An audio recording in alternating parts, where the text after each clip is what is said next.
This gentleman's name is Anthony Pompolano, better known to the world as Pomp. And this is the gentleman that all of my rich friends told me to call when I wanted to learn about Bitcoin after I had a little bit of Bitcoin. So I'm excited about this, and I can't wait for, fuck it, let's just talk to the guy. Come on, bring him up. You guys ready to do this? I'm fucking ready to rock and roll, Pomp. I'm super excited. I'm honored to have you here. All right, Parks has hit record. So listen, we have a very, very, very, very, very special guest here today. As you guys know, last week I attempted to talk to you about stocks and I sounded like a complete idiot. But I want to responsibly use my platform and introduce Anthony Pompolano, better known as Pomp. Listen, Pomp, I'm trying to do this new thing where we change for the new year. And I'm trying to invite people. I'm trying to invite people that are more educated than us in certain areas. which is actually a lot of people. Yeah, that's a lot of people. So we want to welcome you here to the Joe Budden podcast. Thank you for joining us. How you feeling? I'm feeling great. I don't know if I'm more educated, but I got some opinions, so we can go through those. But I think you guys are doing just fine yourself. Thank you. I appreciate that. I respect that. So listen to this. Bitcoin. It's going crazy out here. And all of my friends are coming to me and telling me about how crazy it's going, just like they were a whole bunch of years ago when I ignored them because it wasn't tangible money. I told them, if I can't go in the gas station and buy my cigarettes, then why are you wasting my time telling me about this? Tell me how stupid I was. and what Bitcoin is. What do you say? And what Bitcoin is.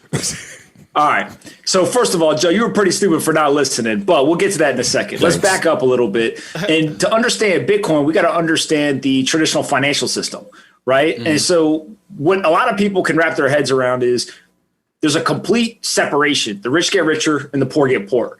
But what people don't realize is the system is built to do that, right? Like that is how the system is built. It is not a bug in the system. It is a feature of the system. And what that basically means is it's not so much a wealth disparity, it's an education disparity. And so what rich people know that poor people don't know is that the dollar gets devalued. And all that means is if I give you dollars and you sit them in your bank account and you put $100 in the bank account, you come back in 5 years, that $100 buys you less goods and services than it did when you first put it in there. So literally, although it says I put $100 in and $100 is still sitting there, the $100 buys less because the price of cars and houses and food and all this other shit went up in value. So literally now it takes me more dollars to buy the same stuff than it did 5 years ago.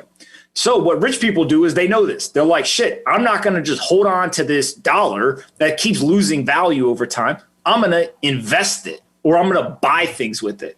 So what they do is they go and they say, rather than hold dollars, I'm going to buy real estate. I'm going to buy stocks. I'm going to buy gold. I'm going to buy Bitcoin. I'm going to buy all these investable assets. And so when you look at the numbers, the bottom 45% of Americans don't own a single investable asset. They own no investments. They just have cash and they live paycheck to paycheck. So what happens is when the government right now during the pandemic, all this stuff, they're like, hey, we're going to come save you. I'm going to give you guys a stimulus check. I'm going to print all this money. I'm going to do all this. What they're actually doing is they're devaluing the dollar. So they'll give you $2,000 right now, but they're actually making those dollars worth less and less over time. So all Bitcoin does is said, you don't got to be a genius. You can take your dollars, convert them to Bitcoin, and over a long period of time, the Bitcoin's going to go up in US dollar value. That's it. Like that is literally it. It's a different currency that doesn't get devalued away. But Pomp, well, first of all, I feel like a jackass because my hit song was Pump It Up, and your name is Pomp, and I haven't done Pomp, Pomp, Pomp, Pomp, Pomp, Pomp, Pomp, Pomp It Up. Savon, I didn't do that. I'm just saying. Pomp, I didn't do that. Let's put an edit. Sorry, you had to sit It's through fine. that. Pomp, but listen. Listen. You saw? Do you see everybody on Twitter? They said you misspelled my name when you made the song. I love it. And that's why I love Twitter. But Pomp, the bank told me that my money would collect interest when it's in there, and that's why I should put it there. Yeah. So your money does collect interest, but if you look at what the bank does, right? When you put your dollars into the banks, let's say you, I don't want to use the name of any banks, but you put your money into the bank, they say, cool, it's our money now. I'll give you an IOU. So you put $100 and they say, I owe you $100. They take your $100 and they go and they lend it out on the back end. They're lending it to people and they're earning money on that loan.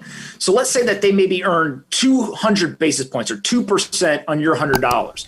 They then turn around and say, cool, we'll give you a little tiny bit of that. So we make $2, but we'll pay you 3 cents or 5 cents of the money that we earned. So the bank makes all the money and they pay you only 3 to 5 basis points. Oh, like Spotify. And so even though they're paying. Go ahead. So just like I'm not getting involved in all please that. Please don't. That's my bad. I love Spotify. Please turn my volume up on Spotify. I love Spotify.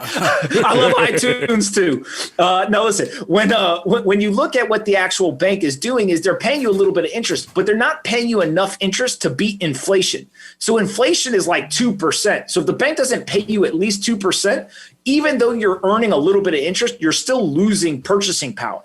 So the whole idea here is, one, you've got a position to just tell people like, hey, if you put 100% of your wealth, all of the money you have in dollars and set it in your bank account, the financial system is fucking you. Like, you are getting fucked by the banks, you're getting fucked by the central bank, and you are literally becoming poorer over time by saving. Savers get screwed and investors win. Like, that is the most core thing to personal finance, is you have to invest money in order to protect your wealth because the dollar's getting devalued over time. Okay, so what is Bitcoin's incentive for us to invest in them? Of course, I know what the banks are doing with our money, but what is Bitcoin doing with it? All right. So the reason why all that happens with the dollar is because they keep creating more of the dollar. They're devaluing it by creating more and more dollars. Mm-hmm. Bitcoin is a digital currency. So it's just like the dollar is a currency. This is a digital currency, but it is decentralized, meaning nobody owns it. Nobody controls it. There's no individual. There's no organization. There's no government. Nobody controls it. And when nobody controls it, the only way to make a change to it is if more than 51% of people agree to make the change. So remember, the legacy system, last year, we thought we all knew the rules. But then all of a sudden, the central bankers and the elected officials like, nah, we're going to change the rules. We don't care what you guys think. We're going to change the rules because we think we know what's best for you. And so in that system, we get screwed as individual citizens. But in this new system, nobody can change the rules. The rules are written publicly so everyone can see them and nobody can change them. And so when you have a decentralized digital currency, you can now save in that currency. And because they can't create more than 21 million Bitcoin, actually what happens is when demand increases and you have a fixed supply, it's like real estate. If there's a hot area in town and there's only so much real estate and it's hot, what happens? The prices go up. Same thing in Bitcoin is there's only 21 million. And so what people are doing is they're using Bitcoin as a savings technology. I just keep saving my wealth in Bitcoin. They're not creating more of it. So over time, it'll appreciate in price and it'll appreciate in purchasing power. So it's a 180-degree difference than what they're doing with the dollar. So why isn't the inventor of Bitcoin the owner? Who made up Bitcoin and why don't they own it? Why did they freely give it away?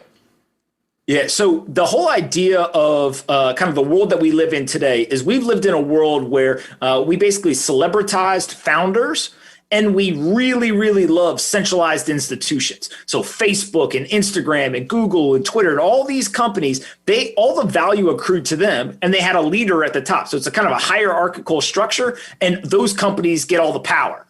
Well, we're figuring out like maybe we shouldn't live in a world where one dude can make the decisions for literally hundreds of millions of people, right? One company shouldn't accrue all that value. So what Satoshi Nakamoto, which is a pseudonymous person or group, we don't know who it is, which is part of the beauty of it. I don't know what pseudonymous means. Basically means that they use a burner account, right? Is the best way to think about it. It's like a burner account for real life. They use a name, but nobody knows actually who's behind it. Got it. And so the reason why that's valuable is right now when the government's mad at Mark Zuckerberg, they're like, yo, Mark, you better come in front of Congress and testify. Or if you don't do that, we're going to sanction you. We're going to come after your company. We're going to regulate you. We're going to put you in jail. All this crazy shit. With this, they can't. They don't know who it is. So they can't call anybody in front of Congress. They can't arrest anybody. The other thing is if the government got mad at Amazon or Facebook or whatever, they'd be like, hey, we're going to come to your headquarters and we're going to say, if you don't shut down your company, you're in trouble.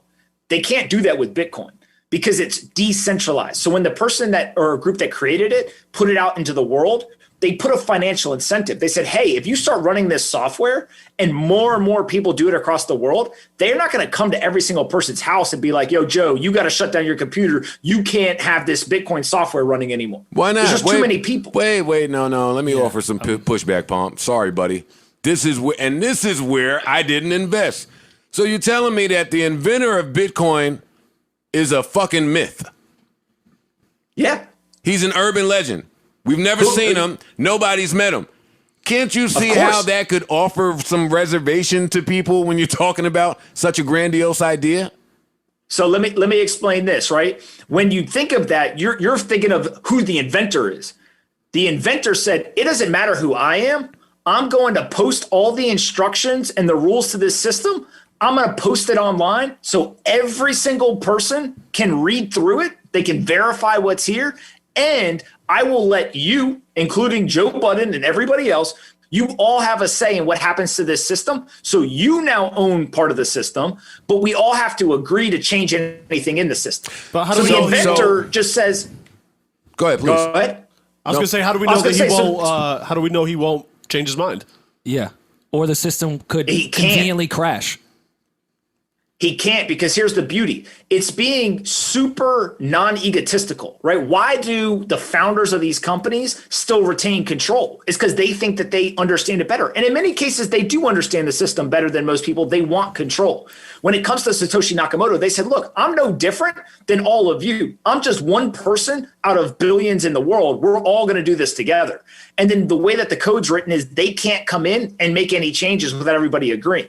So in a decentralized world, basically what they do is they give up control in the beginning intentionally to ensure that there's security and defensibility in the system. Okay. So now this thing's $700 billion.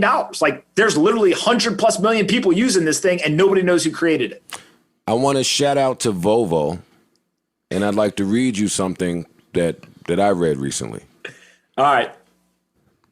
This gentleman's name is Niels Bolin. And it says Niels Bolin, an engineer at Volvo, invented the three-point seatbelt in 1959.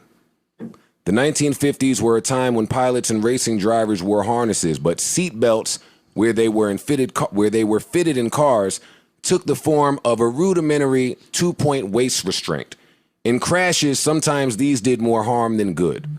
The reason the three-point seatbelt is so widely adopted is actually because Volvo opened up the patent so that any car manufacturer could use it in their design. They decided that the invention was so significant that it had more value as a free life-saving tool than something to profit from. Is that similar to what's going on here? You're a poet and you don't even know it. Yes, absolutely. Right? Like if you think about what ends up happening around innovation is if you give it to the world and everyone works on it together, it will drastically accelerate the pace of innovation. And so that's what's happening here is where that seatbelt ended up being a life-saving technology in terms of literally preserving people's lives. Bitcoin is a financial life-saving technology. It is preserving your financial health by protecting your purchasing power so that central banks cannot devalue it away. It is literally going to change people's lives because it prevents the rich from getting richer and the poor from getting poorer. Now, Pomp, I'm a cynic and a skeptic. So when I'm listening to you, I hear the potential for totally derailing the banking infrastructure as we know it, which I'm in total support of, by the way. But as a cynic, I can't see how the government would allow that. I don't see it. Or what is stopping them from passing some type of legislation that bans all of crypto if they're not participating in a way, like they did with fucking weed, like we've seen them do time and time again? No, am I off here? Yeah. You're right. But here's what I would say. I'm going to invest all my money in this shit, and then one day the government come up and say, you know what? Nah, it's dead. And then I'm fucked?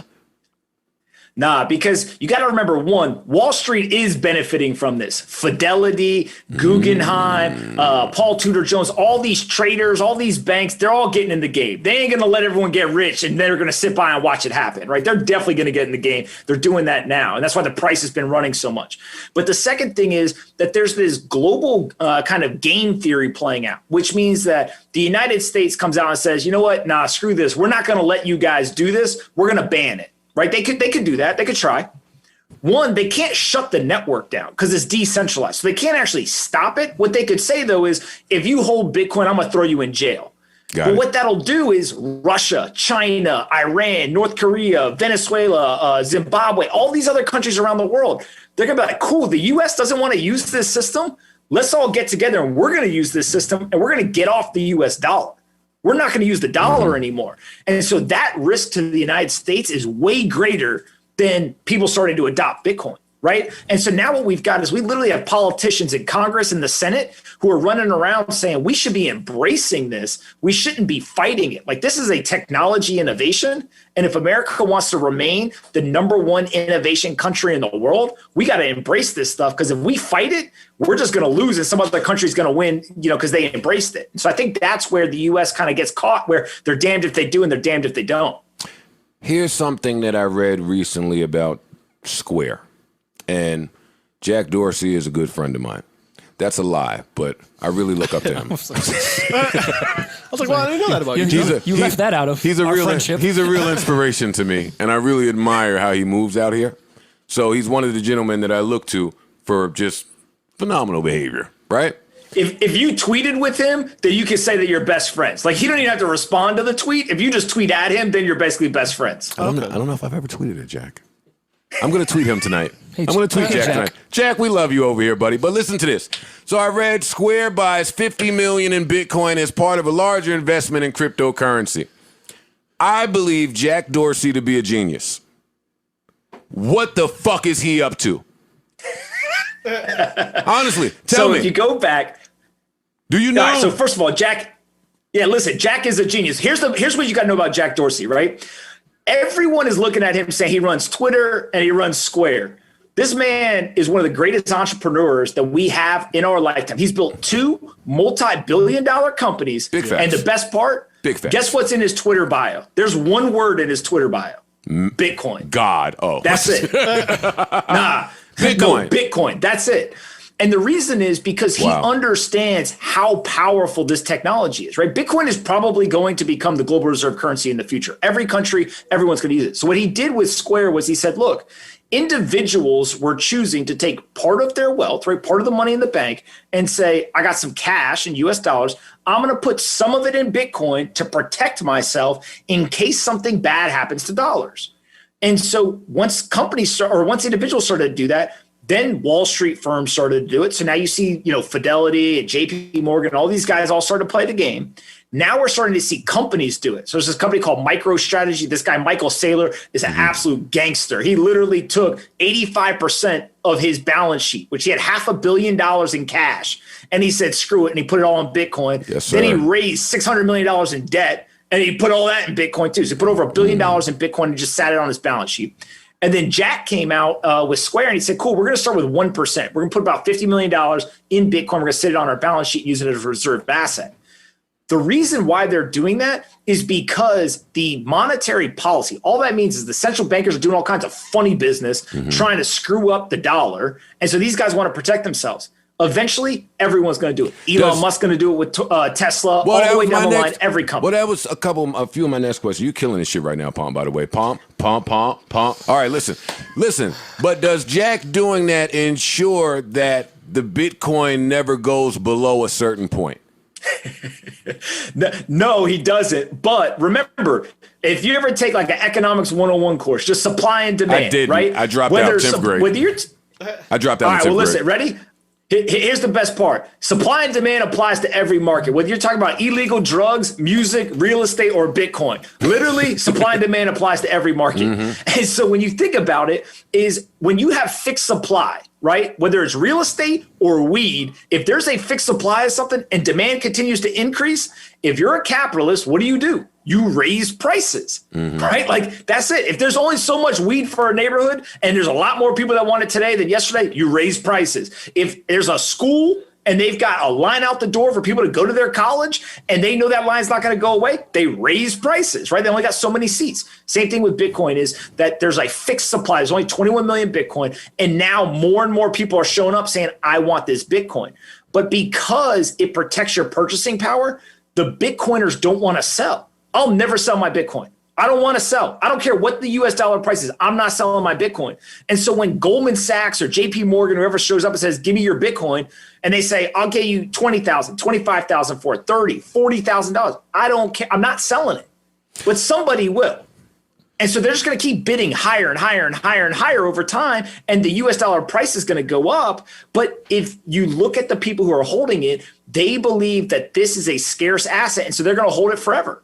What about other cryptos? I know Bitcoin is the big name, but what's stopping other people from making their own crypto? Because I saw that happen a couple years ago at the first Bitcoin craze. What happens? Yeah. How does that work? But how does Bitcoin compare to all of the other cryptos? So just think of it as they're all vying for different things, right? So if you think in the traditional financial system, you basically have got stocks, you got bonds, you got currencies, you got commodities. There's 4 types of assets. Bitcoin is the winner for a cryptocurrency. It's trying to be a store of value and a medium of exchange. And a currency really is just a belief system. It's a religion, right? Mm-hmm. Why do we all trust the dollar? If I give you this green piece of paper, why do you take it? I don't. You and I both believe it has value. There ain't shit back in it other than a bunch of guys with guns that have a U.S. flag on their arm. That's it. But we all believe that it has value, and therefore we'll trade it back and forth. Bitcoin is now becoming the same thing. We believe it has value, therefore people are willing to exchange it for goods and services. There's other types of crypto assets, but they're not trying to be a currency. They may try to be a commodity, stock, other stuff. But Bitcoin is the king when it comes to the cryptocurrency bucket. And I don't think anyone's going to unseat it because it's a network effect, right? Once everyone starts using it, you're not just going to all leave to go use a different one because then there's nobody using the new one. Like you're incentivized to stay on the existing one. And so now it's reached that kind of escape velocity. Like it's going to be the king for a very, very long time. We've seen in sports, we've seen a member of the Pittsburgh Steelers take some of his contract in Bitcoin. I want to say that was Spencer Dinwiddie in the NBA that did the same. I think we spoke about that here. Let's pretend that I took a portion of one of my deals in Bitcoin. How conservative or non-conservative should I be in that regard? And how stupid would I be to do that? And what are some of the advantages that come along? Why are people starting to do that? So let me ask you 3 questions and so I can answer it well. How old are you? 40. All right. How many streams of income you think you got? More than 10. All right. And what would you say your risk tolerance is right now? Super risk taker or not very risk taking at all? I love a risk. You should take 100%. You should take 100% of your deal in Bitcoin and hold it. Don't sell it, and you will be an absolute gangster 10 years from now. So what can you currently buy Bitcoin? Wait. This nigga said take 100% of the deal in Bitcoin. Oh, you believe. You want to know how much my net worth is? Oh, I'm sorry. But you also got money. Don't do that. You want to know how much of my net worth I put in Bitcoin? Yes. 100? Yes. Over 95%. Well. But what can you currently that's how much I believe. What can you currently purchase with Bitcoin? Or you can't use it now. Think of it this way, right? Is you don't want to purchase things with Bitcoin in the sense of it protects your purchasing power, right? Why do people buy real estate? You ever hear your parents or somebody you know, right? Some rich person is like, real estate always goes up. Right. It's a fixed supply. And as long as more and more people want real estate, the price is going to go up. Bitcoin is no different. It's a fixed supply. And so if the price is going to continue to go up over time, you don't want to spend it today, right? You guys probably heard the story. There's this guy who spent 10,000 Bitcoin on 2 pizzas back in like 2010. And now it's like could buy like 7 jets. Like, hey, you probably shouldn't have spent the Bitcoin, right? So it's the same thing here is the Bitcoin that you buy, right? I say that you should take 100% of the deal, right? Because you've got multiple streams of income. So you're going to get paid in cash and other deals, and you've got a high risk tolerance. That's not for everybody. Other people, maybe they should put 1, 2, 3, 4, 5% of their net worth into Bitcoin. And you don't have to buy a full Bitcoin. A full Bitcoin's $38,000 right now. You can literally buy $5 of Bitcoin or $10 of Bitcoin. So you go on something like Cash App or one of these platforms. Where you only need $1 to get in the game. $1. Yes. That was a big misconception for me a long time ago. I thought you needed a little more money to get in this game. You can start this with $1. On Cash Yeah, App. you could literally say, yo, every 2 weeks I get my paycheck, I'm going to take $20, I'm going to put it in Bitcoin. And I'm just going to, every time I get my paycheck, I'm going to put $20. I'm a dollar cost average. I don't care what the price is. Every 2 weeks, I'm putting $20 in, and I'm just going to accumulate Bitcoin over time. Think of it like a savings account, because the difference here is rather than saving in dollars and having it lose money in the bank, you're saving in an asset that is protected from being devalued away. And so literally you can be a saver again, and you can actually build wealth, right? Think of people in India and a lot of these other cultures. What do? They save their family wealth in gold and in jewelry. Yes. In America, the richest families, they put it in real estate. And then they hand that shit down from generation to generation. You can't do that with dollars. If I put money in the bank today and I give it to my kid in 30 years, he's literally going to be broke. And it don't matter how much money I put in the bank, because it's going to lose 90% of its purchasing power. With Bitcoin, you can literally just save in Bitcoin, hold it. You can hand it to your kids, and it's going to be worth more than it is today because it protects your purchasing power and it's a fixed supply asset. So if you literally said, yo, I'm going to take 100% of my deal in Bitcoin and everything else you don't buy Bitcoin with, it'll pop off. Because you're going to literally hand it to your kids one day. It's going to be worth more money than it is today. I have a question for you, then Rory will follow right up. So speak to some of the rumors I'm hearing about how Bitcoin could go as high as 100,000 per coin this year. Some say 200,000. I won't reach for the stars, but like, is that feasible? So back in 2019, I wrote a thing publicly and I said it's going to hit $100,000 by 2021. I haven't changed that. I think it's absolutely going to hit that, may even go higher than that. And the whole reason is the government and the Federal Reserve, they're printing all this money and they're forcing people to go find what's called an inflation hedge asset. They're saying if you hold dollars, you're going to lose. You got to go invest. So real estate, precious metals, and Bitcoin are all going up, stocks going up, et cetera. Got it. At the same time that they force everyone to go find Bitcoin, the Bitcoin that came into the market every day went from 1,800 last year to 900. So there's a 50% drop in the daily incoming supply of Bitcoin. At the same time, everyone wants Bitcoin. So the price exploded, went up 400%. And so that's only going to continue going into this year. I think $100,000 for sure it hits. The crazy part, though, is the gold market cap is only $10 trillion, right? $10 trillion for all the gold in the world. Bitcoin is a 10x improvement on gold. It is 10 times better from a technology standpoint. But if Bitcoin's market cap only 2x is gold, that's 20 trillion. That puts Bitcoin at about $1 million a coin. It's not going to be a straight line. We're not going from 40,000 to $1 million. There's going to be lots of volatility. It's going to go up a lot. It's going to drop 30, 40, 50%. But it's going to hit $1 million at some point in the future. Got it. Roy? So then why did it drop from 20,000 to 5,000 in recent? And is that tied to election years? It's not so much tied to like the political process. The way to think about this is it's a network. So let's say that we all created a mobile app together, right? And we had no users. And then we said, all right, we got to run a marketing campaign to get people to come use our app. And 100 people sign up in that marketing campaign. And they start using the product, and then 30 of them leave. They're like, man, this is whack. I don't want to use the mobile app anymore. We would have gained 70 new users. We'd have to run another marketing campaign, right? Another 100 people come in, 30 of them leave after some time. We gained another 70. So now we got 140 people. And so every time we run a marketing campaign, we get a bunch of users, some of them leave, but we still have a net higher basis of users. And so we keep doing this over and over again. That's how you build your user base. Same thing with Bitcoin is there was this big kind of bull market. A bunch of people come in. Then some people sell and they leave, but there's still a net gain every time this happens. And so when we went from 20,000 and it dropped down to 3,000, that was still higher than the previous high. So basically what you're seeing is you're just constantly getting this kind of network effect growth. And so if you go back, Bitcoin started out, it was pennies. And it's now at almost $40,000, and it's probably going to go up to 100 or more, and then it'll drop again. But when it drops, it's not going to drop back to $10,000 or $20,000. Maybe it drops to $50,000 or $60,000, right? And then it goes and it runs up again, and that's how network effects grow. And so we've seen technology companies do this before. We've just never seen money do this, where it's got a price ticker tied to it on a daily basis. So that's where people see the volatility. I'm sold. I'm done with him. I'm sold. I'm fine. Are you going to take 100% of your deal in Bitcoin? No. 100% no. But a large portion of not only now but future deals, and that's why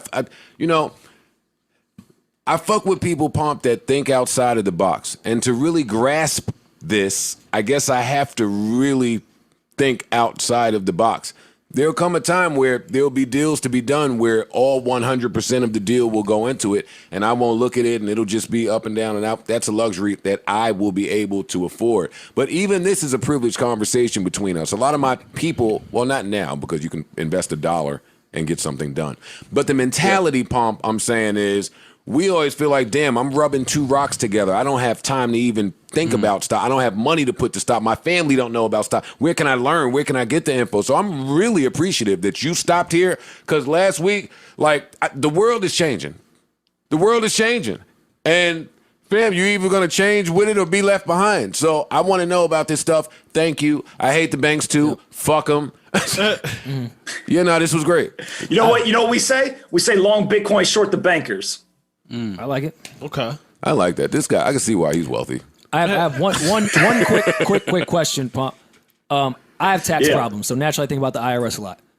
If I'm one of the stupid people that sell my Bitcoin and make a profit off of it, is that something the government can tax me on? Are you guys that protected, or is this still regulated tax-wise? Great question, Rory. Great question. Yeah.